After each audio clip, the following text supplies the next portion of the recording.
got to realize this is the first audience I have spoken and shared with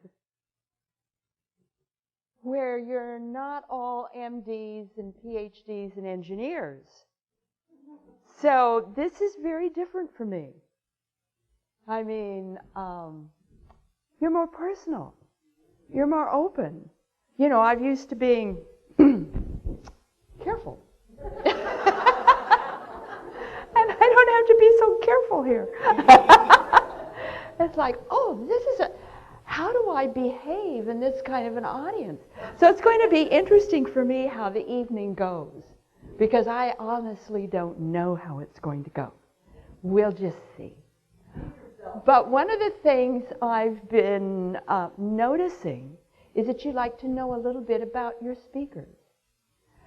So I'll share a little bit personal to get started with, and then we'll get into the topic. I've had 5 fathers, 2 mothers, and wound up raising myself. I come from the reclaimed deserts of southern Idaho. Wound up there being raised by Norwegians from the Sogne Fjord. That's another story. Had a very different kind of childhood. I'm before World War II. So going to the first grade for me was the walk of death. I don't know how many of you remember, but during World War II, if you lost a family member in the war, they gave you a very large gold star, a decal, to put it on the front window of your home to show people that you had lost someone in the war. I had to walk, this is in downtown Twin Falls, Idaho, which was not very large, but I still had about a 5-block walk, and the blocks in Idaho are long blocks, like D.C. blocks, Washington, D.C., I mean, they're long blocks. So 5 blocks is a long way to go.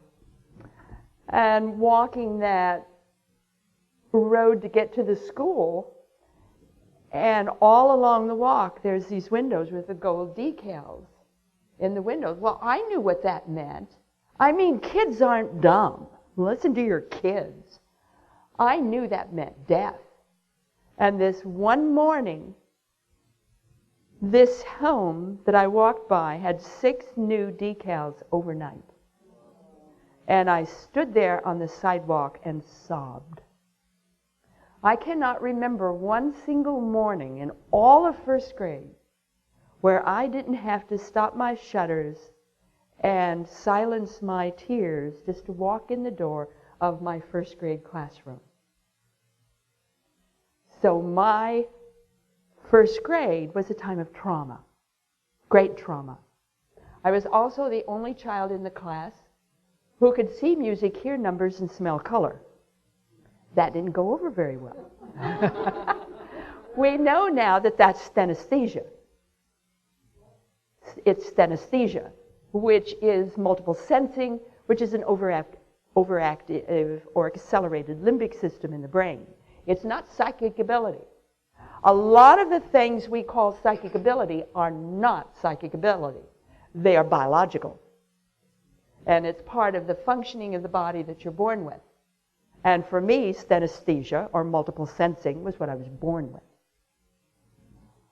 So I spent most of my first grade on a tall stool in front of the class, next to the teacher's desk, wearing a tall conical hat that said dunce on it as an example of a bad child who told lies. So that was my introduction to school. That was my introduction to the first grade. I found out that the only time I was ever praised was when I told a lie. And the only time I was ever punished was when I told the truth. So it took my concept of the world and turned it upside down. So I fled into nature because nature never lied to me. And I could trust nature. I'm a canyon kid. I was born like maybe a mile, not quite a mile, from the lip of the Snake River Canyon. To this day, I love canyons and sagebrush and deserts. And I was sitting on a log in the high pasture. And suddenly, the energy of the earth, I don't know if you realize that which holds the earth together, which holds together our planet, is an energy form that is alive and intelligent.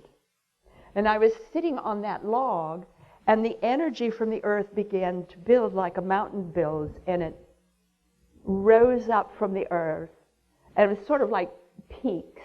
And I would imagine like faces and, eyes and ears, nose, maybe hair, but they weren't there. I just imagined it. But these beings, and indeed they were beings, we could communicate. I have no concept of clairaudience. I have no concept of telepathy. To me, it was the same pitch that I hear the human voice. So that's what I can share with you about how we communicated.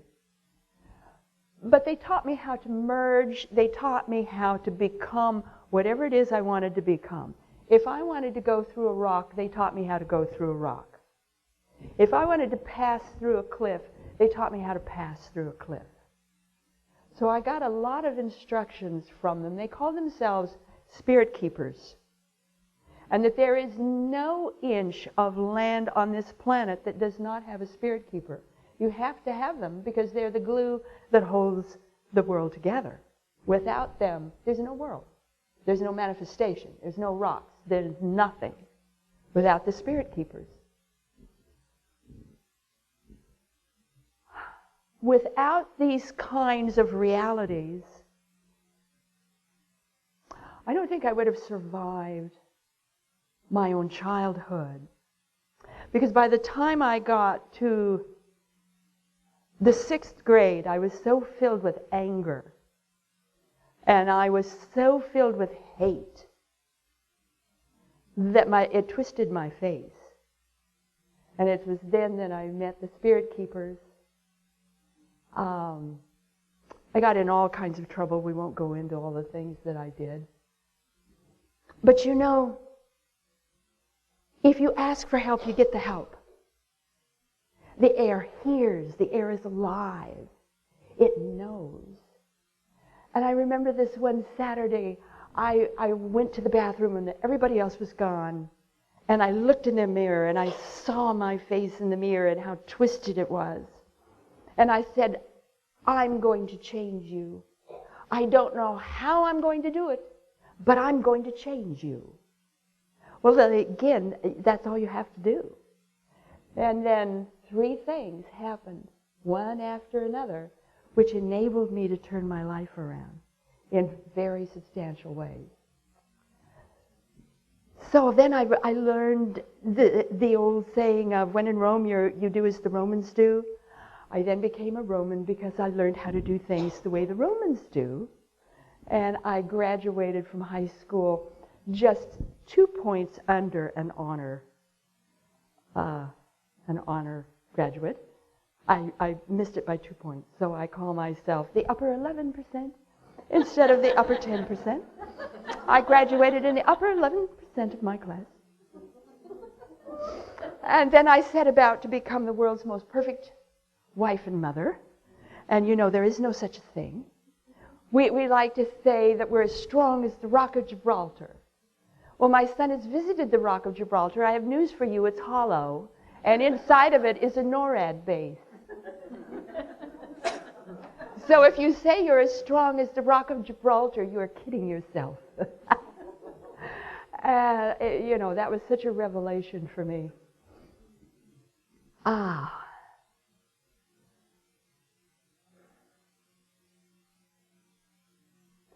For me, everything had to be practical and it had to be usable.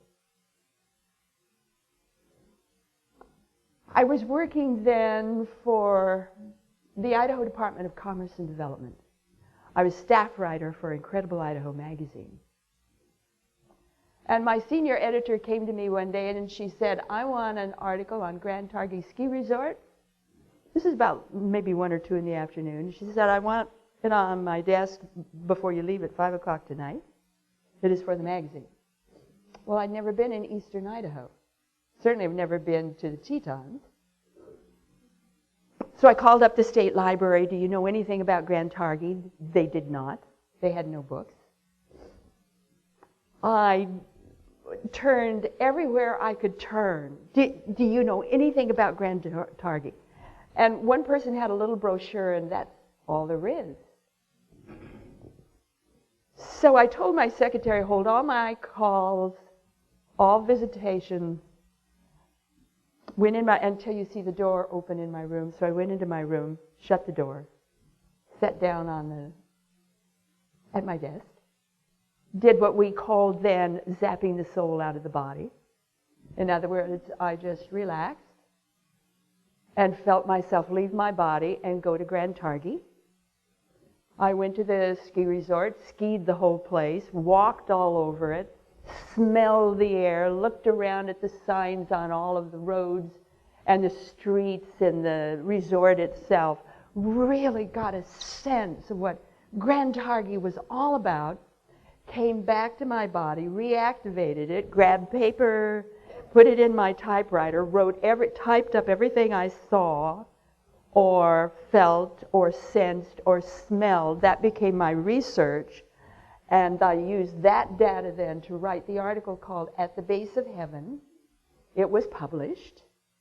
The coup de grace was, after it was published, the owner of Grand Targhee Ski Resort went to my editor and said, the next time your writer comes to our resort, I want you to tell her it's on the house, because that was the best article and the most accurate article that had ever been written on their ski resort, and he was absolutely flabbergasted at how accurate I was.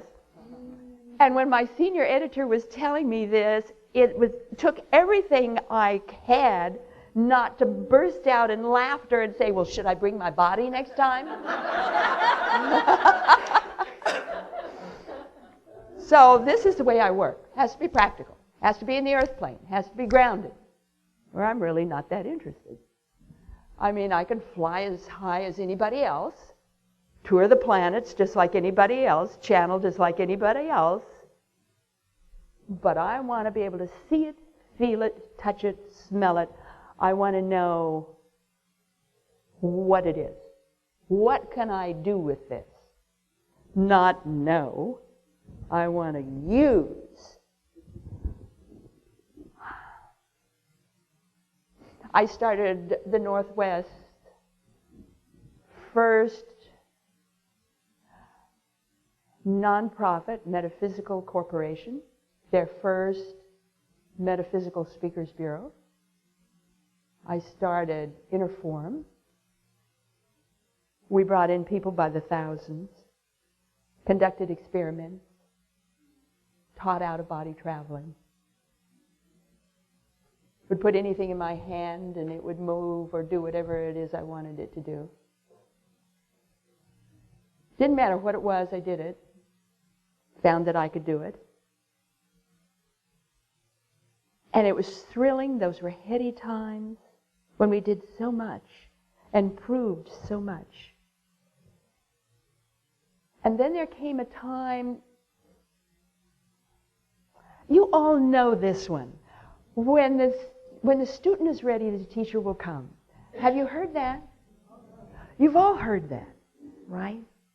And I'd reached the point where I felt like I was as far as I could go at the level I was on. So I had this sense that I had a new teacher coming.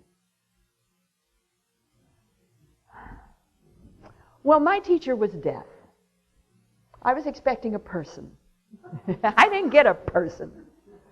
I died 3 times in 3 months in 1977.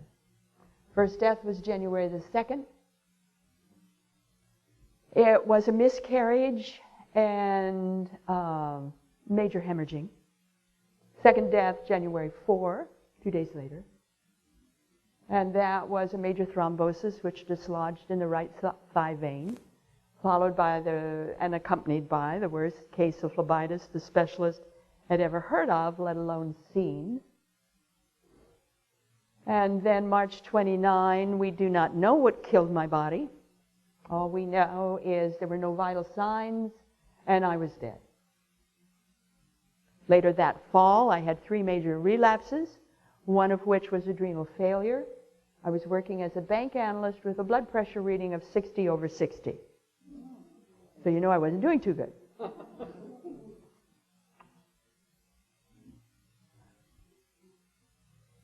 Each time I died, I had a near-death experience. Each was different. They were not the same. When it was over, I had to relearn how to crawl, how to stand, how to walk, how to climb stairs, how to tell the difference between left and right, how to see properly, how to hear properly, how to rebuild all of my belief systems. To show you how much I lost, I did not recognize my own children. I didn't know what a child was. I didn't know what a mother was. What's food? I didn't recognize anything. To show you how much I lost, I still had habits. I could still do things. I had habits.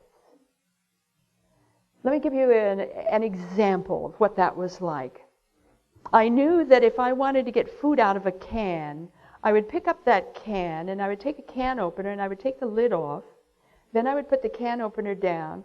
I would get a pan and pull it out and I would pour the food into the pan. Then I would put the can down. Then I would put the food on the stove and I would turn the stove off. And after it got warm, I'd turn it on. Then I'd turn it off. Then I would pick up the pan and out of the cupboard I would pull down a plate and I would put the plate on the countertop. And I would empty the food into the plate and put the pan down, and then I would look at that plate and say, what did I just do? What's that for? I had no concept of what that was for. None. What I lost was the undergirding of what allows us to exist. I lost meaning. I didn't have any meaning, and that's what I had to fight to get back. And fight I did. I was a prize-winning cook, put myself back in beginning cooking, raised 3 kids, put myself back in beginning home economics, me and the kids. I had been teaching astrology for over a decade, put myself back in beginning astrology. I took everything over again. I was in classes and doing exercises day and night, day after day. And a lot of people talk about the heaven worlds. To me, heaven was that day in Boise, Idaho, where I could run an entire block and there was no pain and I didn't fall down. That was heaven. It was just incredible. And I kept getting worse and everyone was getting very concerned about me. What to do, what to do, what to do. And the relapses occurred in September and October. And by early November of 1977, I think it was like November 4, something like that, the Church of Religious Science in downtown Seattle, Washington, decided to hold the Mind Miraculous Symposium at the Opera House in downtown Central. So my friends got together with my doctor. By then I had learned I'm not going to get well with an MD. So I'd put myself into the hands of a naturopath.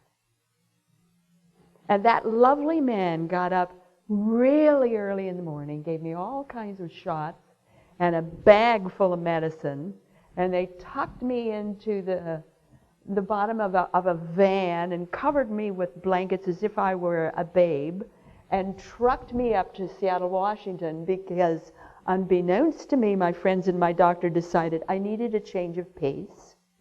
I needed to see something different and be somewhere different. So they trucked me up to Seattle, Washington.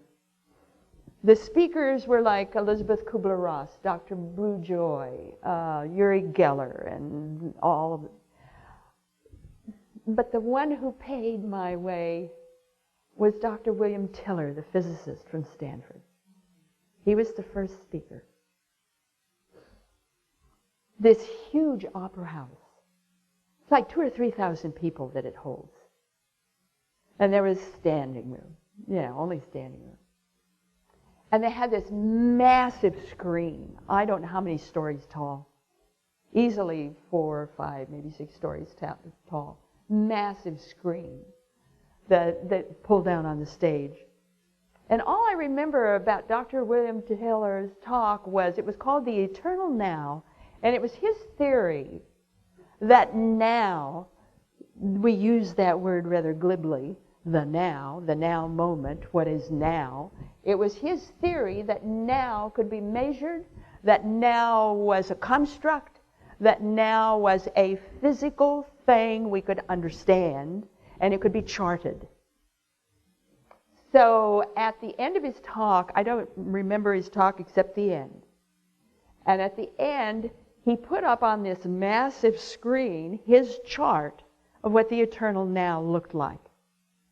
And it was exactly what I saw and visited and witnessed in my third near-death experience. The one that convinced me I was going crazy. And I realized that's why I wasn't getting better, because I was convinced I was crazy. And when I saw this great man, he saw it too. I jumped up out of my seat, ran out of that place, collapsed under a foyer light, and all I could say is, I'm not crazy, I'm not crazy. He saw it too, he saw it too, I'm not crazy. And from that moment on, I started to get well. Well, part of my third near-death experience was what I call the voice like none other. I'd been a meditator and teaching meditation for over a decade. I knew angel voices and guides and guardians and all this kind of thing. This voice wasn't like that. It was a voice that thundered in your being. It was so powerful and so raw and so piercing that there's really no way to describe that voice. That's why I call it the voice like none other.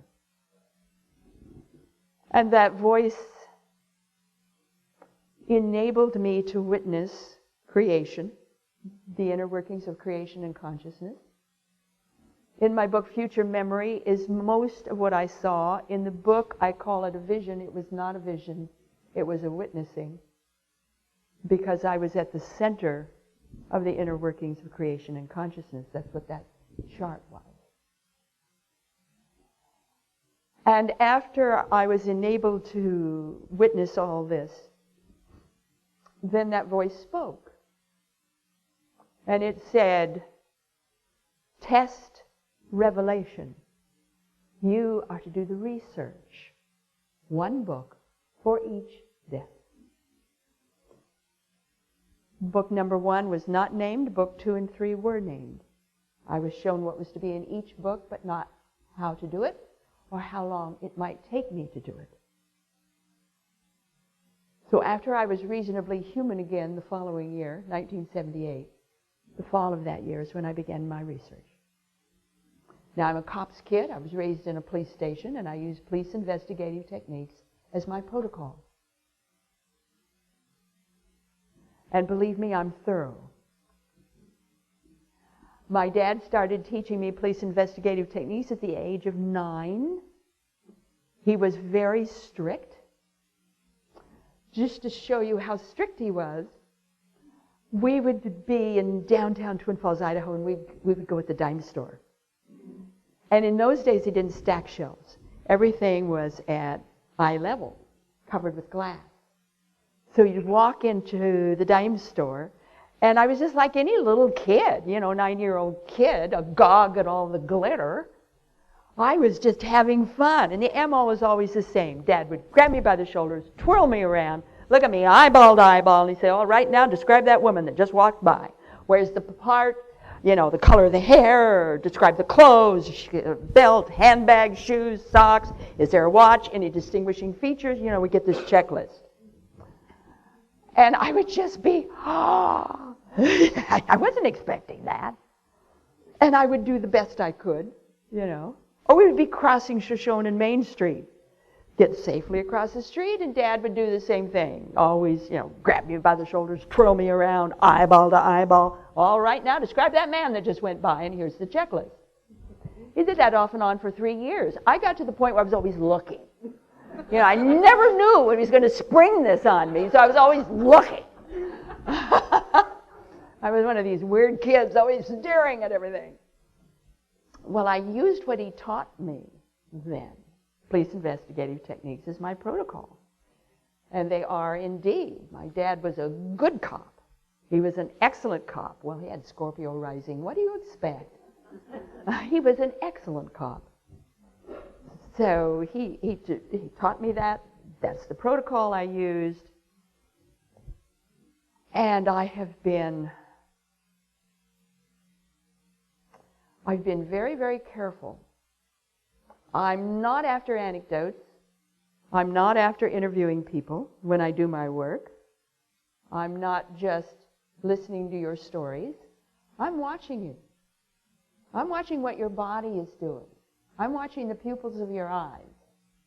I'm watching where you put your weight when you walk on your feet. I'm watching to see how you respond if somebody comes by. I'm watching to see, is there a difference between a male and a female that comes by? I'm watching to see what's going on with your body, because many times your body will tell more than your mouth will. So I'm really watching those bodies. So I say I had sessions with people. I didn't just interview them.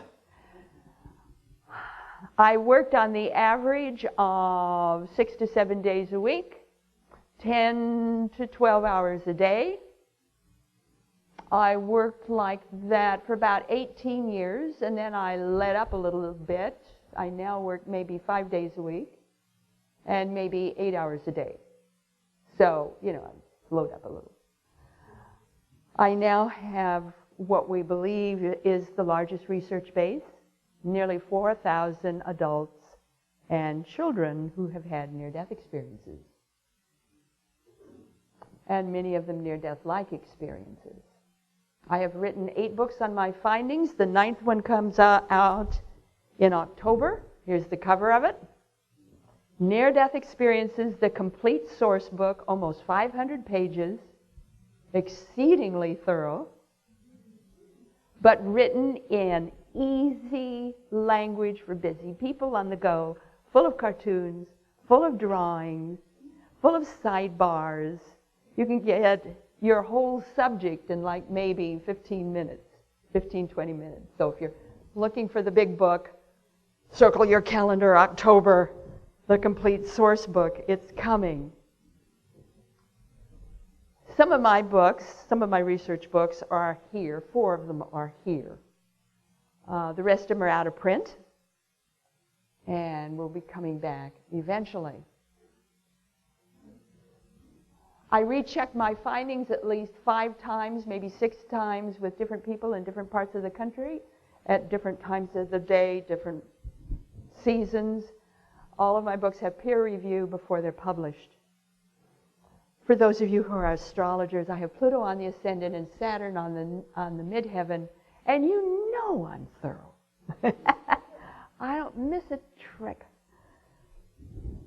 Because I want to know what's real and what isn't real, what's myth, what's imagination. I want to know the real story, not just what you tell me. I respect all the stories. I respect them and I love them. I love them all. But I want to know how that is expressing through you. I want to know the depth of what you felt and what you experienced.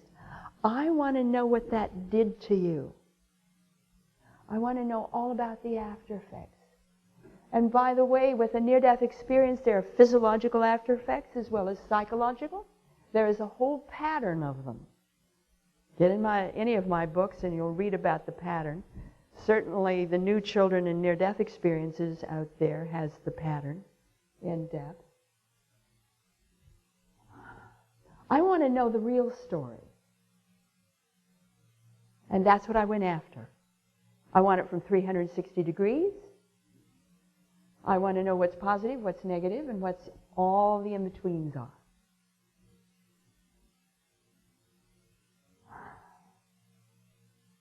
And in my magnificent obsession, my husband calls me the monk in the monastery when I'm actually, working on a book.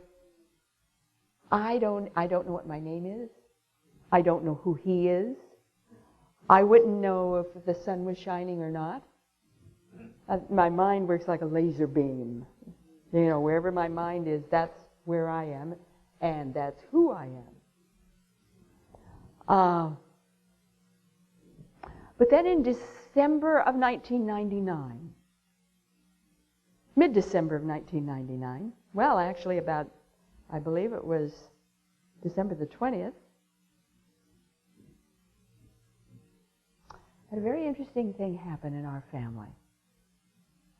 I have 3 children, and I once had 5 grandchildren. I now have 4 wearing bodies and 1 in spirit. Little 2-year-old Miriam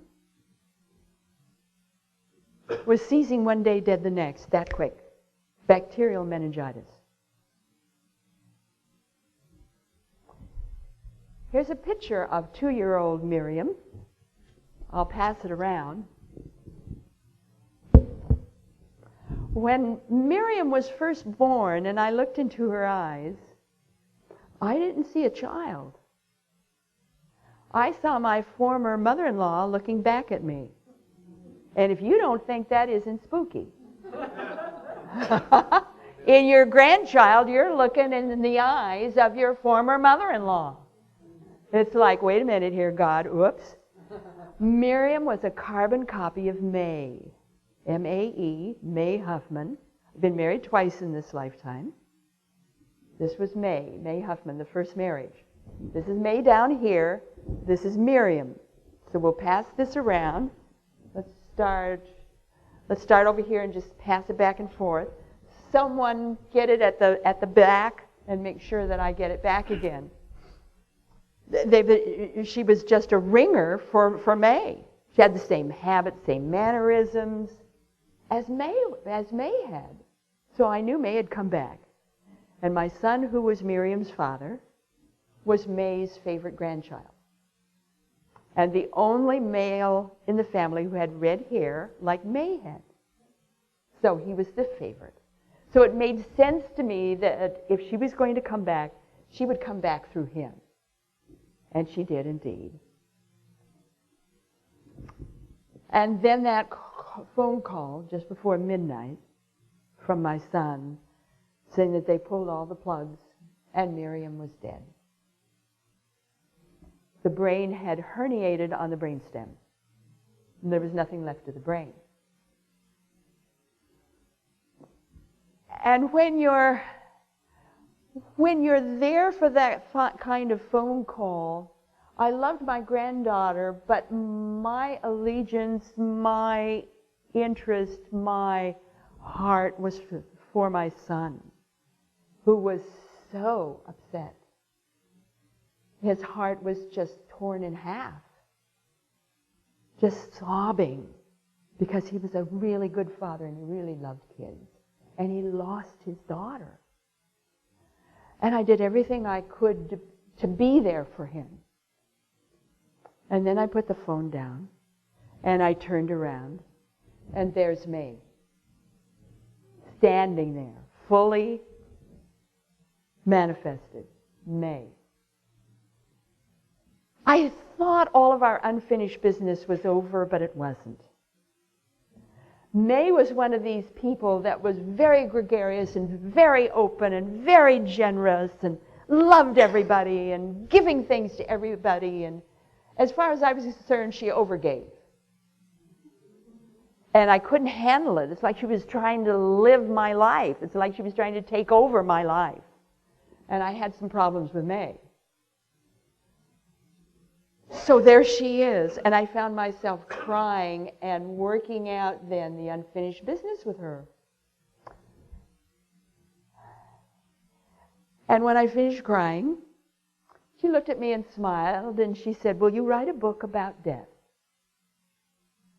And I looked at her and said, you gotta be kidding. I mean, there's Elizabeth Kubler-Ross, there's Stephen Levine. I mean, I can write about near death, I can write about the soul, I can write about heaven and hell, I can write about all these incredible things, but a book about death, you've got to be kidding. She said, no, I'm not kidding. Will you write a book about death?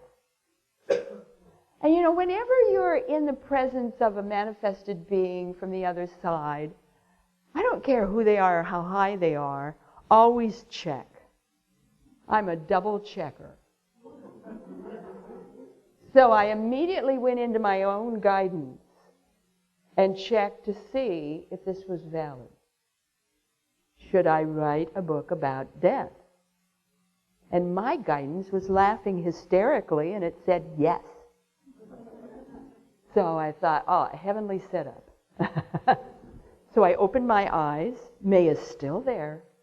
And I said to May, yes, I'll write the book. She was very satisfied. She floated up and through the wall, and I've never seen her since. Well, you know, grief can be a really tricky thing, and it took me a number of years to write the book because I was still stuck in grief and I didn't know it. It took a while to really be objective enough to do the book. But I did the book, We Live Forever, The Real Truth About Death. Put some of my research in here, some stories in here, some research in here.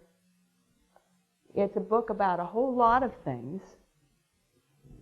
But mainly it's a book about you, every one of you, and me, and this idea of death. Life and death, and the soul. This idea that we are all lights that wink on and wink off. We're born and we die. And always there are lights. If you look around, always there are lights winking on and winking off. And to me that is so beautiful to see. So incredibly beautiful to see these waves, this sea, this incredibly universal sea of light going off and on and off and on. You know, the soul, as near as we can tell, weighs about maybe a half ounce, 3/4 of an ounce. That's all it weighs. But yet packed within that tiny little weight is eternity. Everything that you could ever imagine is tucked into that tiny little package. And among the things that I've found in my work is the sum of people's stories. And I really think that's where the power is and where the strength is.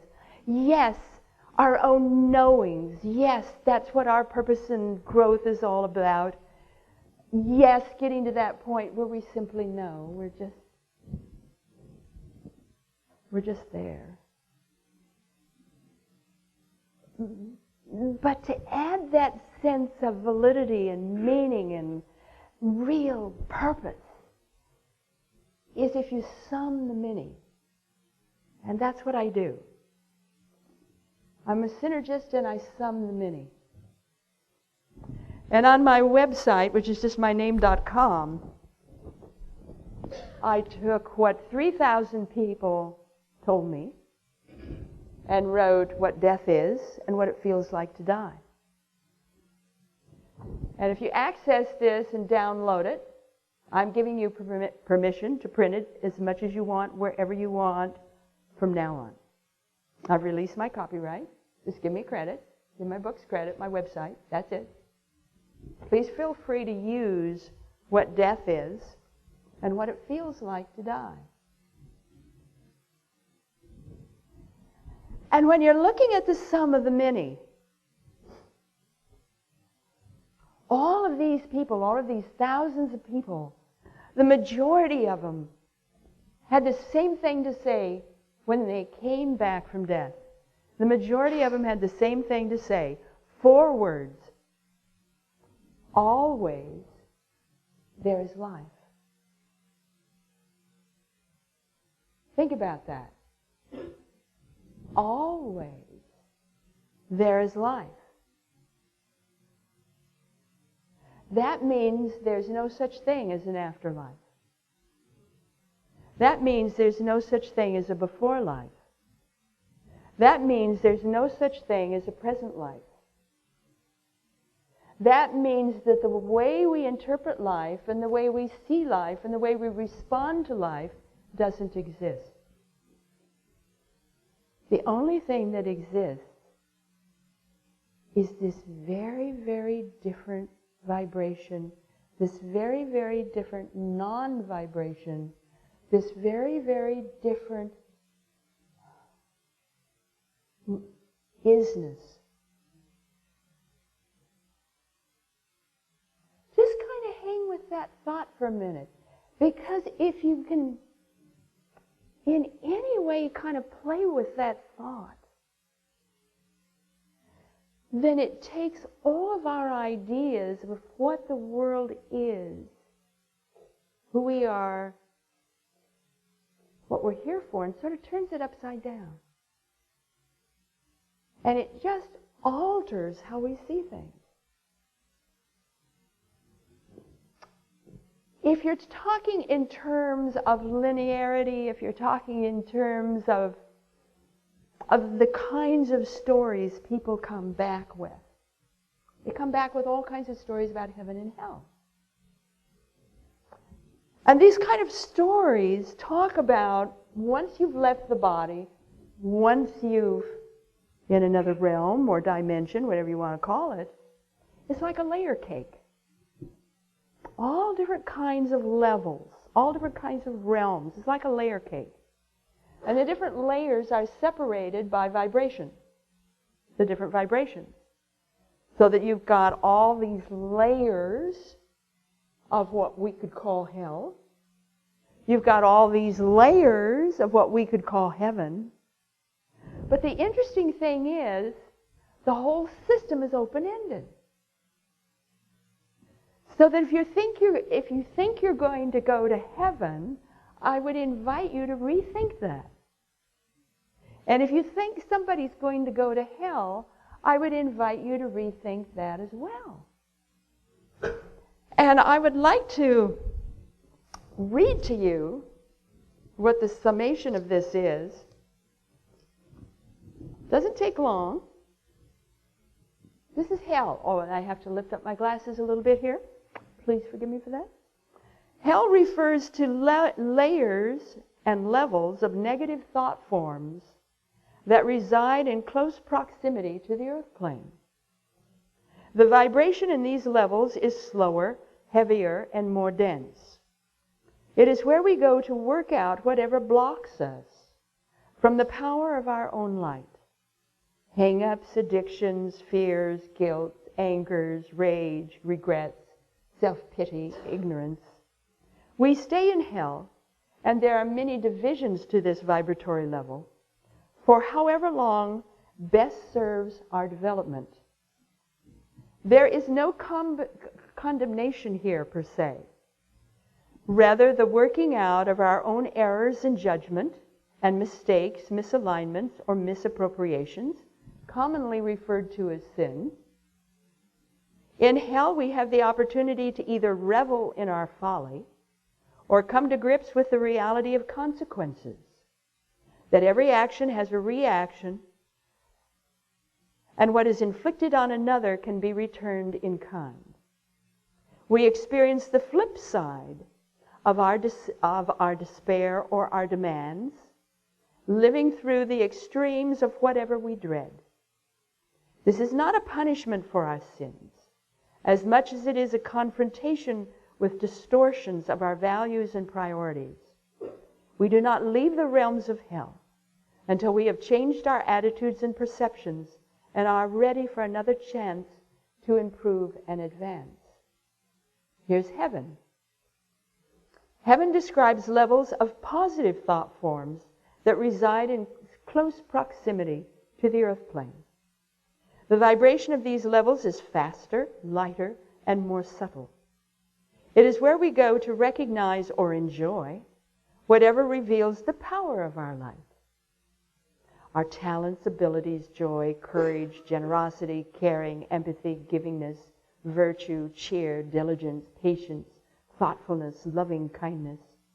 We stay in heaven, and there are many levels to this vibratory area. For however long best serves our development, there's a sense of benefit here, as if one has found one's true home and all is well. Commonly referred to as recess, or a time of reaping rewards. In heaven, we have the opportunity to assess our progress as a soul, to evaluate pros and cons and outcomes, to remember all truths, including that of our real identity. We experience the glory of love and the power of forgiveness. We come to realize our purpose in creation story, how we fit, and what purpose and what possibilities exist for future learning and growth. We do not leave the realms of heaven until we have advanced as an awakened soul, unified in spirit and consciousness of love. Of course, there are borderlands, there are shadowlands, they're in between, there's way stations, all of this kind of in between. Those levels tend to be kind of convoluted. They convolute over themselves. So if we're talking about the various kinds of beings, and we talk about angels and elves and, different kinds of beings, we're talking really about intradimension within the levels. We're talking about interdimensional, which is between the levels, or we're talking about omnidimensional, beyond dimensional folds and vibratory frequencies. So we're really talking about three basic constructs or three basic waves. The intradimension, or within the levels, has the astral plane and the inner planes. The astral plane is where you find Middle Earth, the muses, the fairy folk, and the wee people. By the way, this chart is also in the book.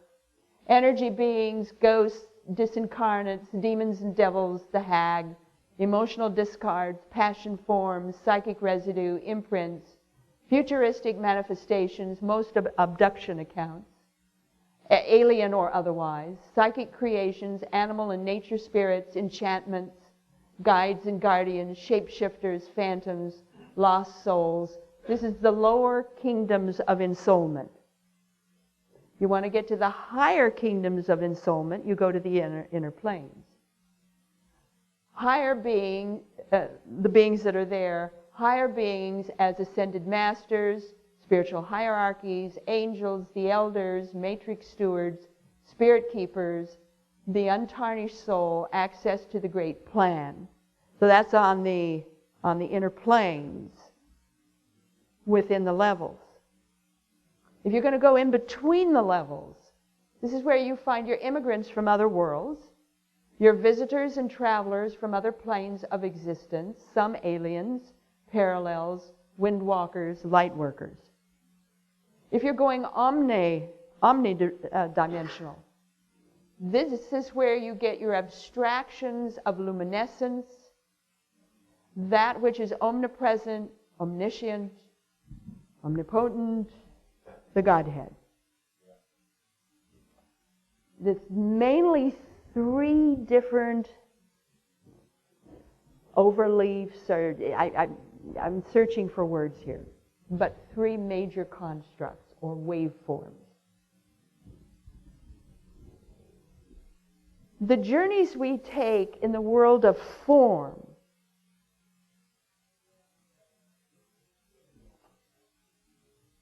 we take on the earth plane, we take somewhere in the universe,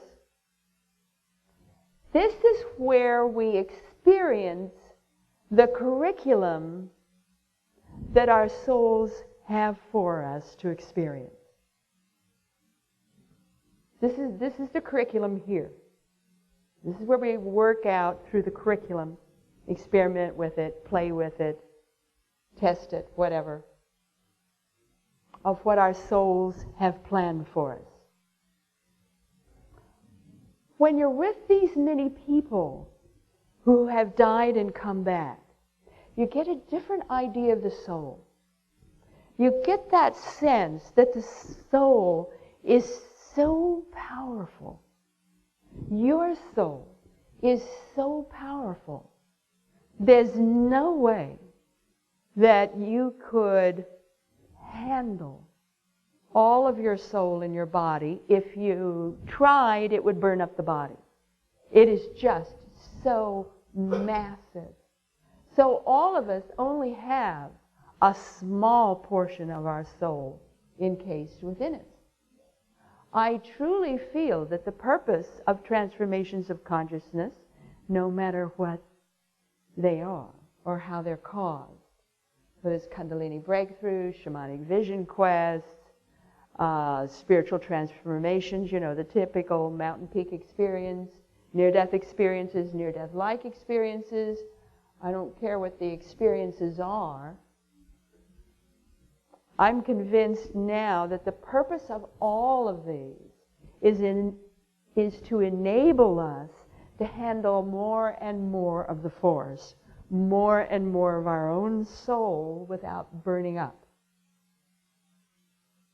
It's to acclimate us to that kind of energy, to enable us to merge with our soul.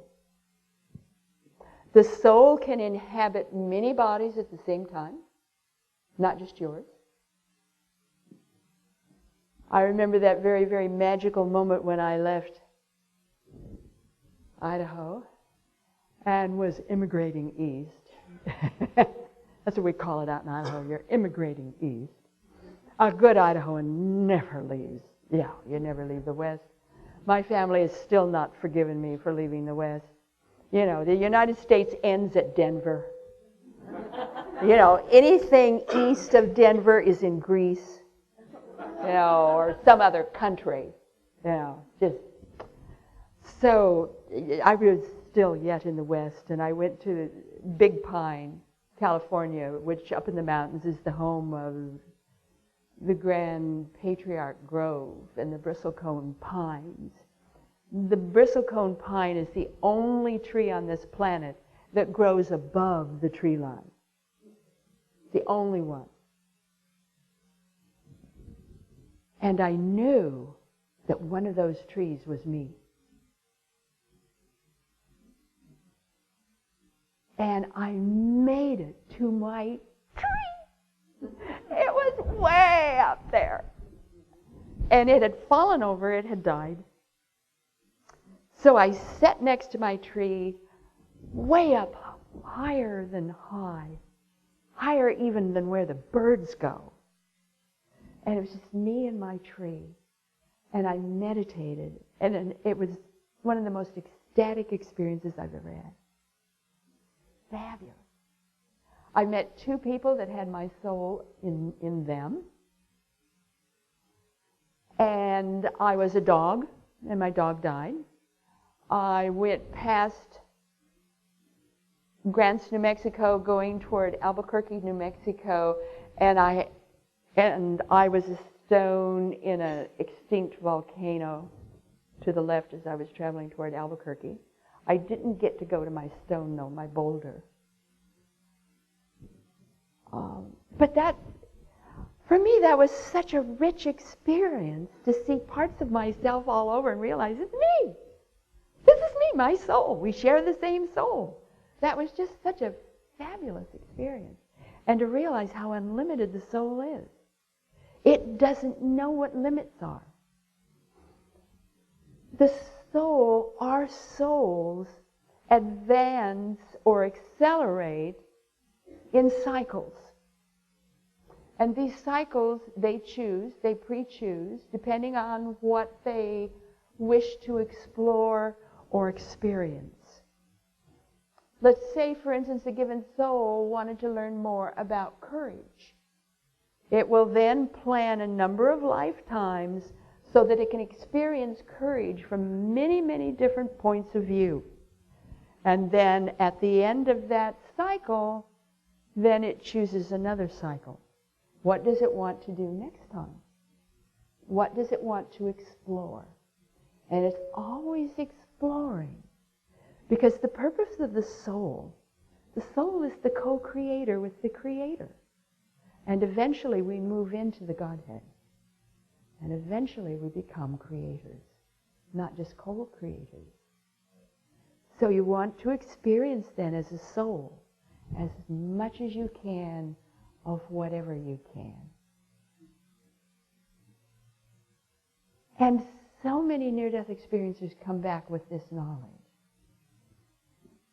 The souls, often souls come in clusters. They'll come in groups. That's what the Kennedy clan is. That's group souls, all coming in together, the Kennedy clan. 911, that was group souls coming in together to ensure that this horrible, horrific event would occur.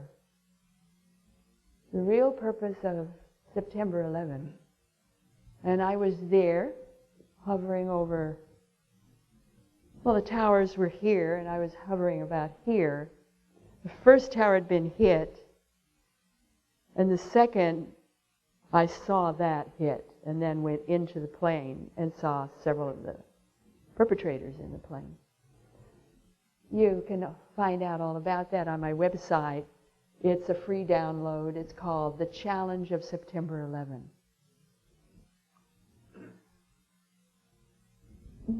I went there, I'm a prayer chaplain. I went there initially to help the souls cross over. But while I was there, hovering over to see what I could do, I was so surprised at what I saw. These souls were beginning to form a giant hand that was reaching up. This massive hand. And I came to realize and see and witness that they had all chosen to be there at that moment in time. Now, they didn't choose who would live or die. That was done at the last minute. But they all chose to be there to ensure that the energy that was needed to cause this event would occur. The purpose of September 11 is to rent all of that unfinished business that was existing in the ethers for the last 2,000 years. You cannot heal. We will help in healing right now. OT. We are healing right now. He is in need of our assistance. We are healing him right now. Be with OT. He is leaving. He goes in grace. He goes in love. We are with him. He is a child of God. And we fill him with God's energy and God's love. He is blessed. Blessed among people. Blessed among beings. And we say, thank you, OT, for all that you are, all that you have been, and all that you will ever be. And we see you healed in ways that are best for you to heal. Yes.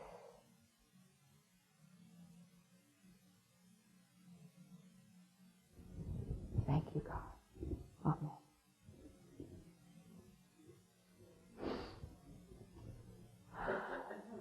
The purpose of September 11 was to allow 2,000 years of screams and pain and karma and betrayal and all of those kinds of horrible things that had built up in the ethers over time.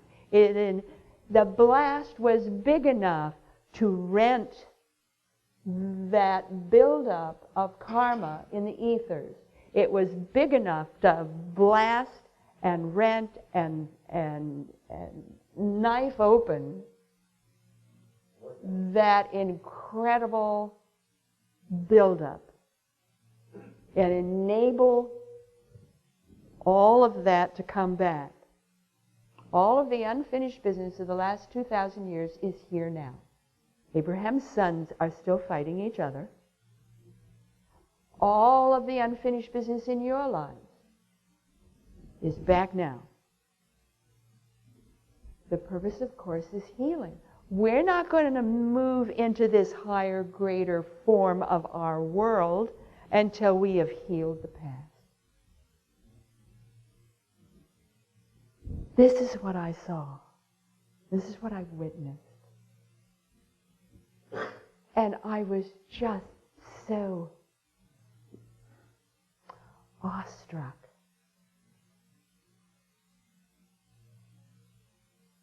By the way the world really works.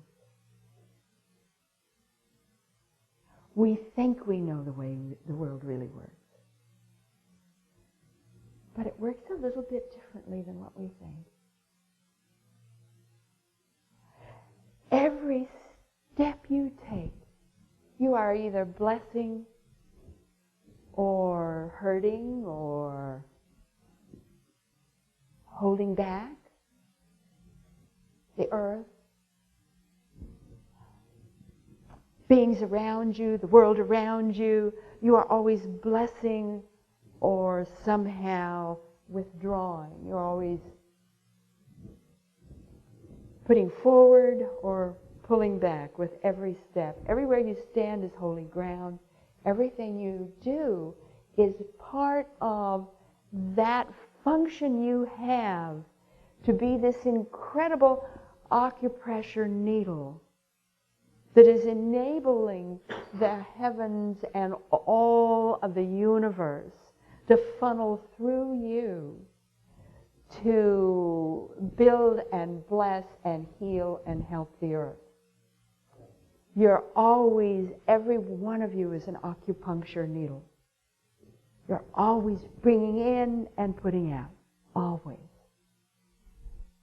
And to be able to see that with all of these people, just the soul groups and all of them, and realize that there really is a higher plan, there really is a different rhythm, there really is a different wave, motion and movement, that everything does indeed fold and enfold upon itself, and that there is a pattern for the way everything works, and it's all good. It's just awesome.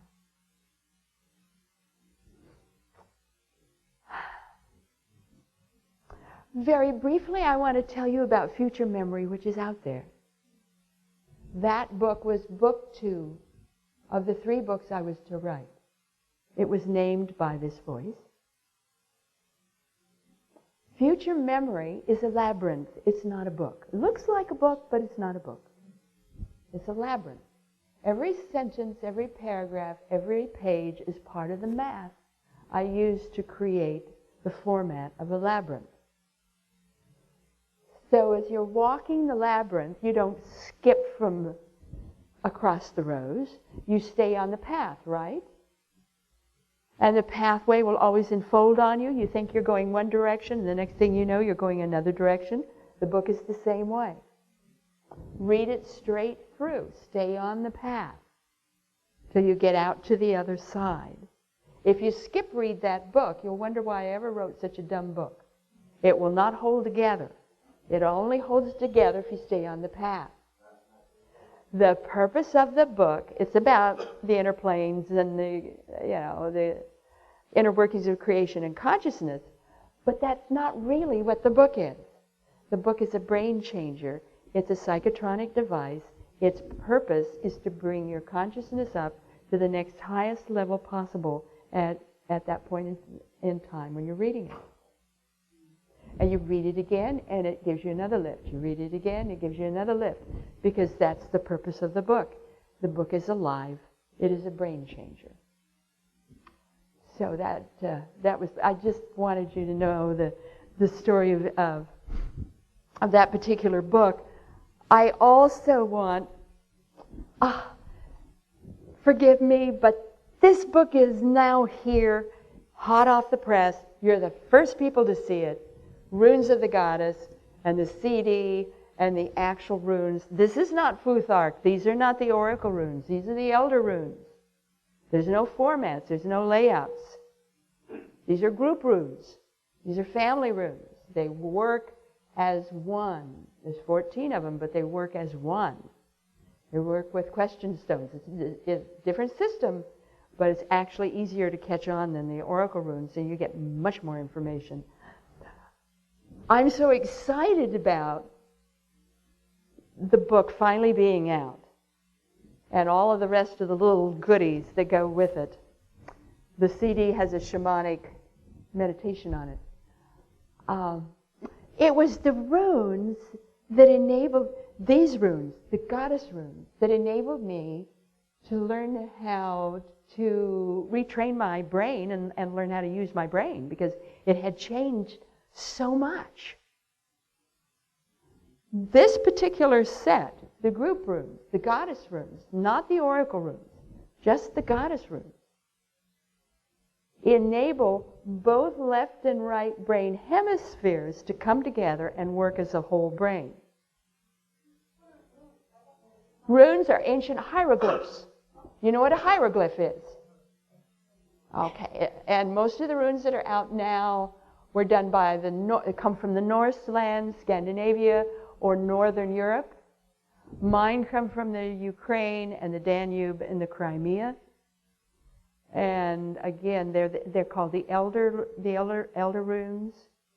Those that are from the Scandinavia or Britain or the Northern Europe are the younger runes. And they're the oracle runes. I don't use those. I use the others. And the book is my way of saying thank you. You know, it's finally, I can say thank you to the runes, and I can pass the skill on. Because it's what enabled me to be able to use my own brain afterwards.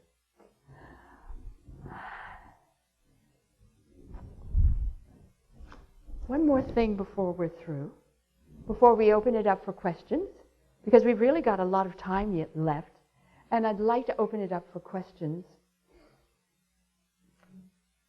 We can get into my near-death research, we can do all kinds of things, but I want to talk about this. Especially when you're with children. Adults too, but mostly children. Child experiencers of near-death states. They see prayer after they get out of the body. It is a physical substance that is in the air. They see prayer. It's not just an energy form. It is a substance form. And they call them prayer beams. They're beams. And they go out from the person saying the prayer to wherever the prayer is meant to go. Of course, it doesn't matter distance. So whoever's saying the prayers go out. And the prayer goes out on a beam. So I had the kids describe, well, you know, what do prayer beams look like? And the little kids would say, well, you know, it's this incredibly brilliant white beam with maybe a little gold in it. Or they would say it's like a rainbow. But it's not the horizontal colors. They're always vertical bands on the beam. They're never horizontal. They're vertical bands. And I found that so interesting. Well, if you know anything about Harry Oldfield in England, I think he's done more work with Carillion photography than anyone I know, has invented his own lenses and his own camera, and has taken it to the next step, and the next step beyond that, and the next step beyond that. He can do fantastic things with Carillion photography. And I was in Canada, and he was doing a talk at a near-death conference, and he put up these two photographs that he had taken, and the child experiencers in the audience got up and said, "There they are, the prayer beams." He had actually photographed them. The photograph on the top, this is the same church. This is a church in Canada. The photograph on the top is when the people in the congregation are praying. And over their heads, you can see these rainbow beams just shooting out. Now, there was no colored glass in the church. There were no crystals in the church. So there's nothing to account for this. Now, this is the same church at night. There is a street light, but it was too far away to have caused this. Those same prayer beams are going out at night from the same church when nobody is in the church. So when you're saying your prayers, they keep going like the Energizer Bunny. They just keep going and going and going. They're still moving. And here is what I think is proof. So we'll pass this out around so that you can all get a better look at the prayer beams.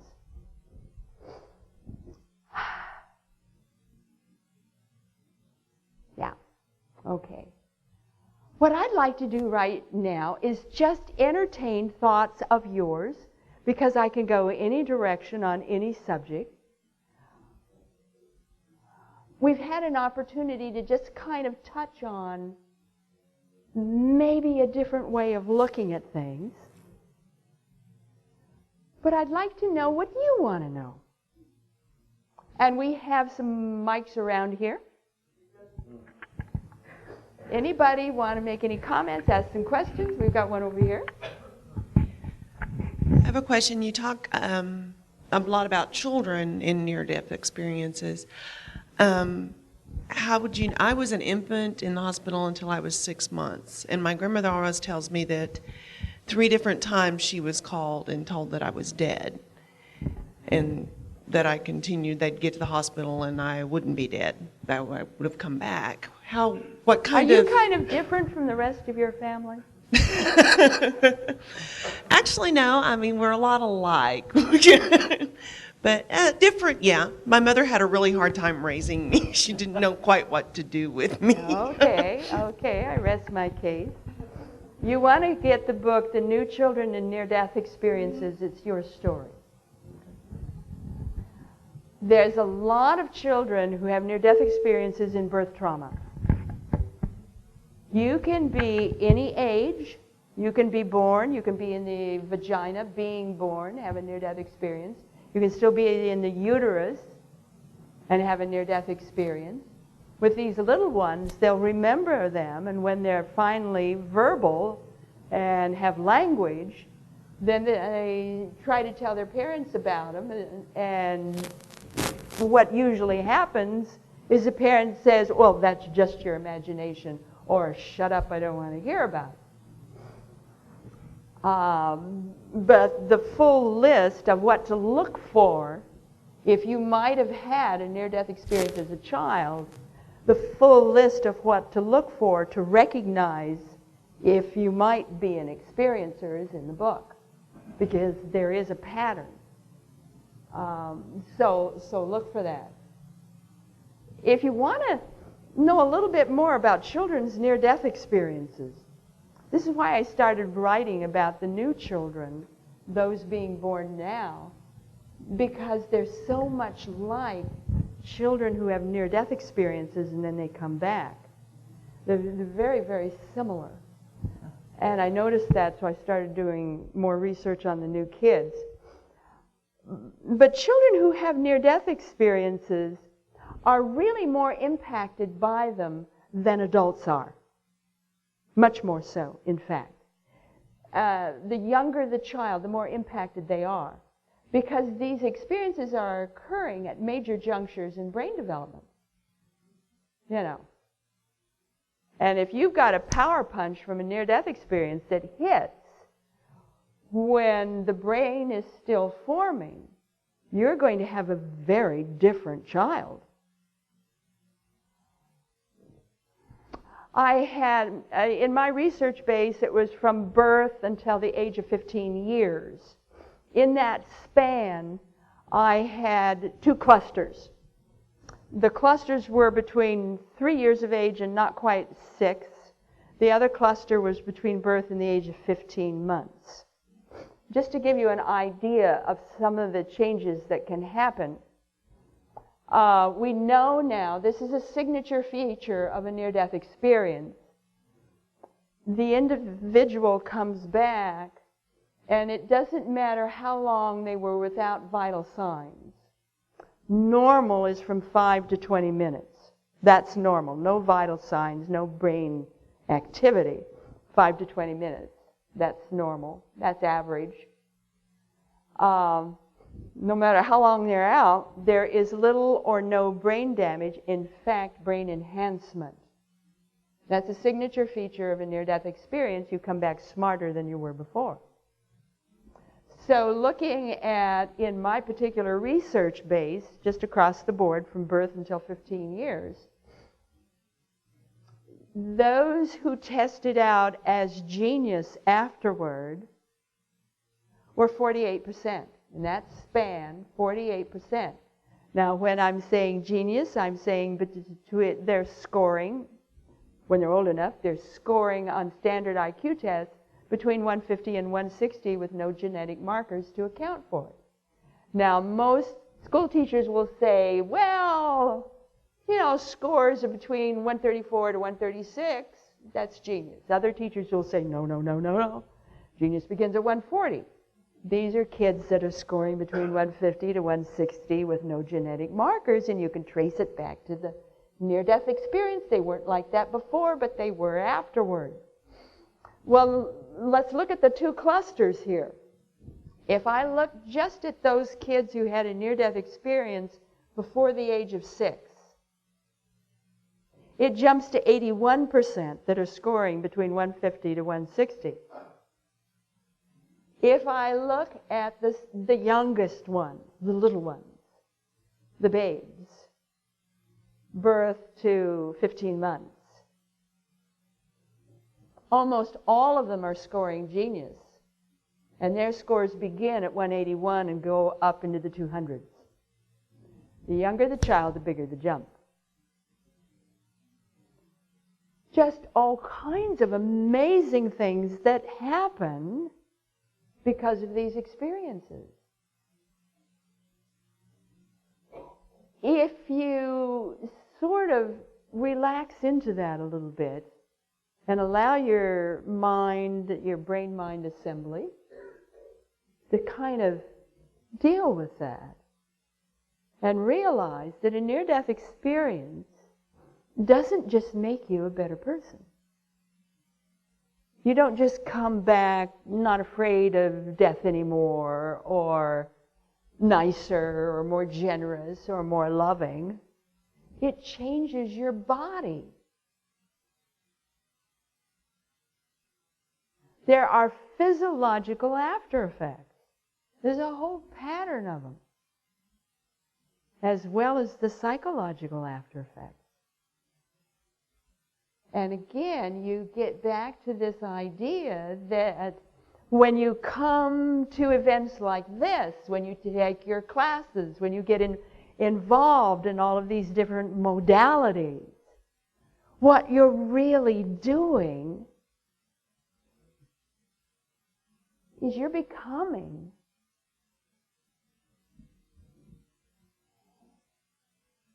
a more powerful person. You are stepping into who you are, who you really are. You are transmutating. And it's literal. It doesn't have anything to do with your attitude. You don't necessarily choose it. I love these people who go around saying choice is everything. Well, sometimes. Sometimes it's just automatic and it happens. I love things that are automatic. I love things that just happen without choice. It is so neat. those wonderful things that happen without choice. You want to be stronger right now? Right now? This minute? You want to be stronger right now? Learn how to use your fingers. Put your fingers in this position. Take the thumb and the index finger, lightly touch them together, and just hold the rest of the fingers out. You know, they're not out. They're just lightly out. And just breathe that way. Just breathe that way. That's low chest breathing. That's all you did. You don't have to go through all these exercises. You don't have to practice all these breathing techniques. Just do this. How many people watch what you're doing with your fingers when you're walking? Walk like this. How many people pay any attention to what you're doing with your fingers or your hands if you're watching TV? Or you're at a movie? As much as you can, do this, because when we're fisting, and how many times each day are we fisting? Whenever you pick up a pen, whenever you pick up a telephone, whenever you're holding the wheel on your car, you're fisting. Fisting, putting the hands together like this, either the modified fist or the closed fist, any kind of fisting forces the air up to the higher lobes. That's shallow breathing. You want the air down over the diaphragm. And all you have to do is this, as much as you can, as often as you can, for about 3 months, and then you don't have to do it quite so often. That's all you have to do. Now, I love what happens automatically because you do that. You become more patient. You become calmer. It's easier to think and make a decision. You become more honest. It's easier for you to respond to things, and that's all you did. You didn't make any choice except to do that. The rest is automatic. It's part of the package. It's the way it works. I'm into that stuff. The way it works. Because that's where the power is. I love it. I love it.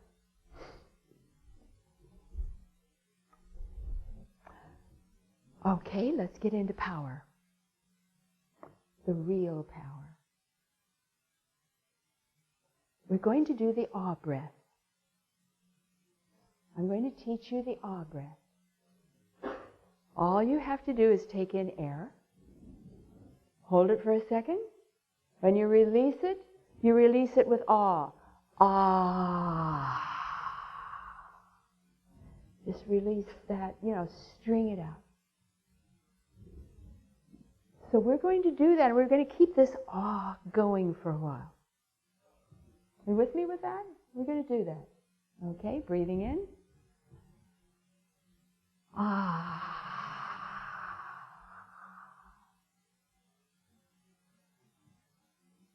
Ah. Keep it going. Ah.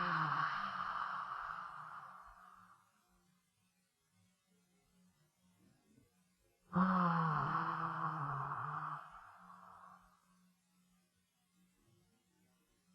Ah.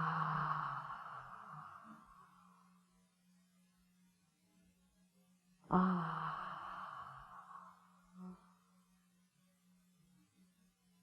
Ah. You feel what's happening? We're becoming one. Did you feel that? There's only one person in this room. That's all. One. And the ah breath is the quickest way to get there. Do it at hospice with anybody who's dying. Sharing breath is the most beautiful, the most sacred, the most wonderful thing you can do. Share breath. Breathe together. Just breathe together. The ah breath calms them right down. Because you rejoin into oneness. If you want to end a talk or a sharing, do the ah breath. It's the simple things that are the powerful things. Just joining into that oneness. We are one. Absolutely, we are all one.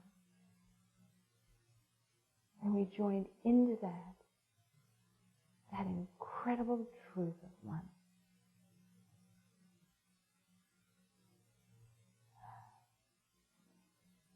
It's like, how do I find words to share with you what my life is like now? I don't know that I can find words. When I cook, I just ask the food what it wants to do, and we both have fun. You know? I'm always conversing. I ask individual items what they want to do. You've got a question? Well, ask. I was given a most beautiful bracelet by the most beautiful soul today. I don't wear bracelets. And it was absolutely holy. It was so beautiful. She made it. And it was just exquisite. So I accepted the gift. And then I said to the bracelet, what do you want to do? Where do you want to go? And it said, put me in your pouch. So it went into my room pouch. Had a little ceremony, and it's now in my room pouch. If you have a question, ask. If you want to know what to do with something, pick up the something and ask it. What do you want to do? There's a great, great architect. I've forgotten his name. Forgive me for that. But he's one of the most famous. It's not... I don't know that I recall his name. But when he's building things, he said he always goes to the material first and says, now, what do you want to be? Or when he's about to build an arch and he has the stone and the bricks, he'll always go to them and say, what kind of arch do you want to be? And he's always shown. Everything can talk. Everything is alive. And everything will respond to you. The secret is your receptivity. How receptive are you to whatever it might say? What feeling do you have? What thoughts do you get in your head? What ideas come to you? What dreams come to you? What visions come to you? What sense do you have that you're being communicated with? And you are being communicated with. My house is always talking to me. Always. And if it needs extra care, it'll let me know. Before there's a breakdown, my house will always, that part of the house will always come to me and let me know, okay, time to replace me. And it will let me know how long I've got and how to do it. And it just saves you so much time and so much money, you know. It's just a really great way to live. So I'm sort of with the converse here. Instead of me making choices, I simply allow. So that's where I am in my life right now, is allowing, rather than being in charge. And I'm allowing us all now to really feel we're sitting in a chair, we're in a room, and we have the most incredible, wonderful woman by the name of Dolores Cannon, who has arranged this wondrous conference. And I want you to know that tomorrow, when I speak again, it will be very lively, because we're talking about kids and the new kids and DNA and root races and the fifth root race and all those kinds of incredible things that are happening right now in the evolution of the human species. But right now, tonight, we are simply souls in attendance, appreciating each other's power, each other's glory, each other's magnificence, and each other's voice. And for tonight, that's enough.